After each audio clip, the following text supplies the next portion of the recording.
خدمت شما عرض کنم، چون این نوارهایی که ما داریم ضبط میکنیم مجبوریم که هر کدومش 8 دقیقه بیشتر نشه،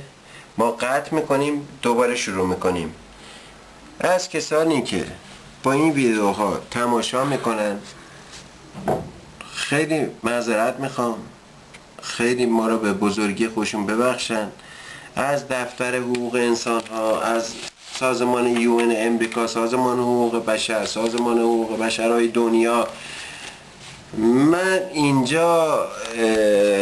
در ویدئوی قبلی، در 8 دقیقه قبلی، 8 دقیقه دوم گفتم که این پای منو اگر من خودم شکندم به من، به دنیا این فیلم رو نشون بدن، 300 سال به من حبس بدن و من میرم این حبس رو میکشم، اون تو هم میمیرم، تموم شده رفت، هیچ مهم نیست. مگر روزانه هزاران هزار نفر توی دنیا، شاید توی ترکیه، حالا من کاری با یه سری مسائل ندارم و نمیخوام اصلا مسائل سیاسی رو وارد قضیه شکنجه های خودم بکنم، ولی اینجا یک مسئله خیلی مهمی هستش که اونو من حالا بعدها اگر ما رو نبردن، نکشتن یا ما سکته قلبی نکردیم، اونا رو هم همه رو من در ویدیوهای بعدی خدمتون خواهم گفت. حالا از کسانی که این ویدیوها رو میگیرن خواهش میکنم به هر شکلی که شده اینا رو به سازمان UN امریکا که زیر نظر اون داره سازمان UN ترکیه کار میکنه، این مدارک و این ویدیوها رو برسونن. چطور میشه آخه من یک ماه و نیم من این ویدیوهای من در تلویزیونا، روزنامه من، ویدیوهای شخصی که پر کردیم، شکایت هایی که داشتم در اینترنت، در یوتیوب داره پخش میشه و من این جوابی نمیگیرم. اگر دولت ایران، ما خب اونجا مشکلاتمون رو یه مقداری مطرح کردیم در این 3-4 تا ویدئویی که داشتیم، اگر دولت ایران اومده بودش و یه همچین جنایتی رو مرتکب شده بود، آیا چند 300 500 1 میلیون، من نمیدونم چند خبرگزاری در رابطه با این جنایت بر علیه دولت ایران حمله کرده بودن و اونو محکوم کرده بودن؟ چرا در رابطه با این جنایت، در رابطه با این شکنجه ها، در رابطه با این واقعا یعنی حقوق انسان که هیچی، حقوق حیوان هم توی این کشور نیست،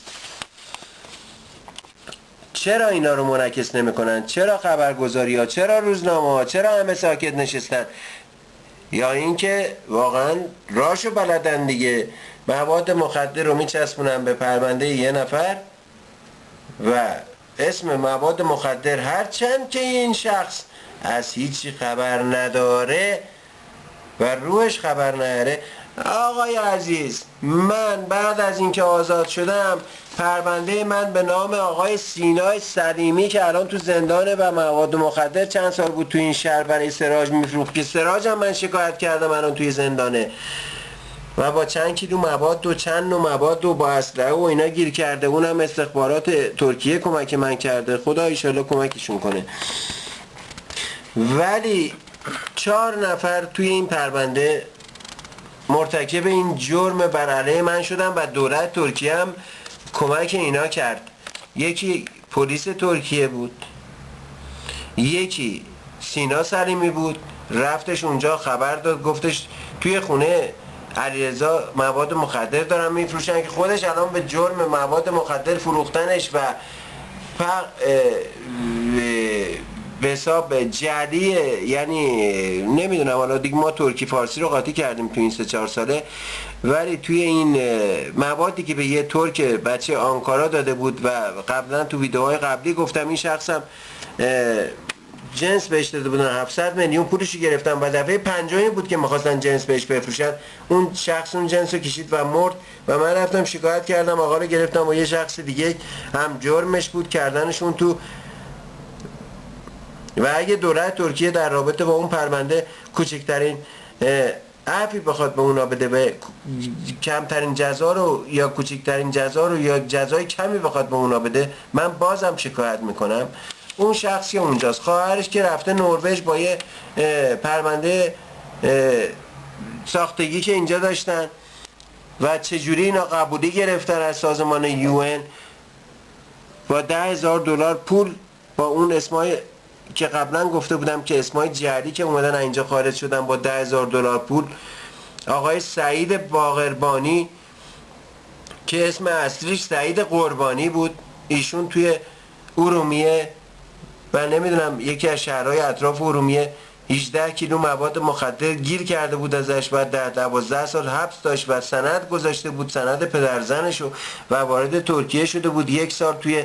یوتسکووا زندگی کرده بود و از اونجا راه یون پیدا کرده بود، شناسنامه‌اش کرده بود سعید باقربانی. آقای سعید قربانی کرده بود شناسنامه‌اش رو سعید باقربانی، اومدش توی این سازمان UN و جلسه اول به اسم این که من مسیحی بودم و اونجا خونه مسیحیت داشتم و ریختن و کشتن و بردن و قبولی گرفتش و الان توی آمریکا داره با زن و بچهش زندگی میکنه. این شخص اسمش سعید قربانیه، نه سعید باقربانیه. آقای اوباما، آقای آمریکا، آقای حقوق بشر، چرا به این مسائل دقت نمی کنید شما؟ چرا من دارم داد میزنم، من 2 ساله دارم می نویسم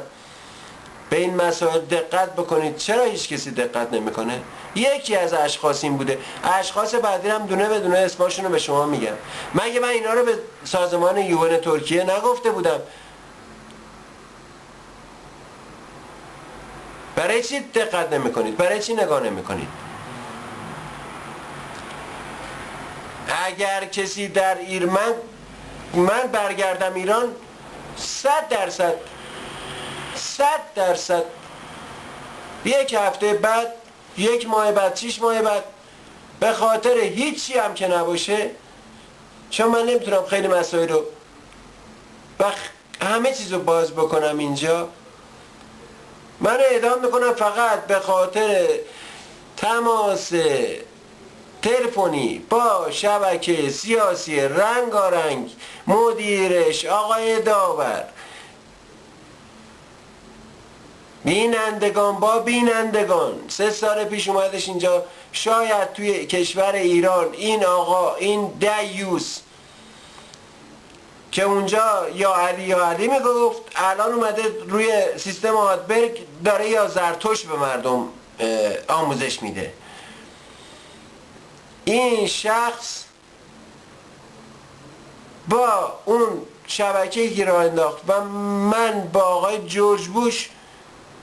مگر آقای جورج بوش توی اون شبکه سیاسی رنگارنگ مگه برنگشتش گفتش که کسایی که در رابطه با این شبکه